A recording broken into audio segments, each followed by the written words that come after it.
ఇది గనక మనం గనక గూగుల్ ఎనేబుల్ చేసుకొని ట్రాక్ చేసుకుంటే 90% ఆఫ్ ద అఫైర్స్ కన్ఫర్మ్ అయ్యే ఛాన్సెస్ ఉంటాయి.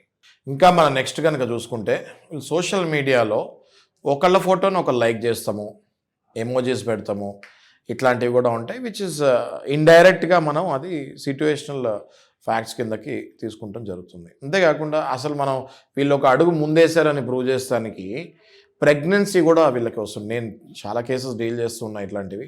ప్రెగ్నెన్సీని అబార్ట్ చేసుకునే టైంలో వీళ్ళు ఒక హోటల్ రెంట్కి తీసుకొని ఉంటారు. ఓకే, నెల రోజులు 2 నెలలు హోటల్లో ఉన్న అమ్మాయిలు కూడా చూశాను నేను. ఈ ప్రెగ్నెన్సీ అబార్ట్ చేయించుకొని, బాయ్ ఫ్రెండ్ కూడా ఉంటాడు, అబార్ట్ చేయించుకొని. అంటే ఇవాళ రేపు ఎక్కడి నుంచి ఎవరు వచ్చి ఎక్కడ ఉంటున్నారో తెలియట్లేదు కదా. అవునవును. సో తల్లిదండ్రులు ఏమనుకుంటారు, వీళ్ళు ఎక్కడో పీజీలో ఉంటున్నారు, ఆఫీస్కి వెళ్ళి వస్తున్నారు, రోజు ఫోన్ మాట్లాడతారు కదా. వీళ్ళు ఎక్కడ ఉంటున్నారు అన్నది తల్లిదండ్రులకు తెలియదు. సో వీళ్ళేమో ఏ ఓయో రూమో తీసుకుంటారు, ఈ ప్రెగ్నెన్సీ అబార్షన్ ఈ ట్రీట్మెంట్లు నడుస్తూ ఉంటాయి. సో ఆ టైంలో హోటల్లో నెల రోజులు ఉంటే ఆ సీసీటీవీ ఫుటేజ్లు వీళ్ళు ఫుడ్ ఏమేమి ఆర్డర్ చేసుకున్నారు, వీళ్ళు ఒకవేళ బాయ్ తోటి మెడిసిన్స్ ఏమైనా తెప్పించుకున్నారా లేదా, ఇవన్నీ కూడా మనం అక్కడ ఎస్టాబ్లిష్ చేయొచ్చు.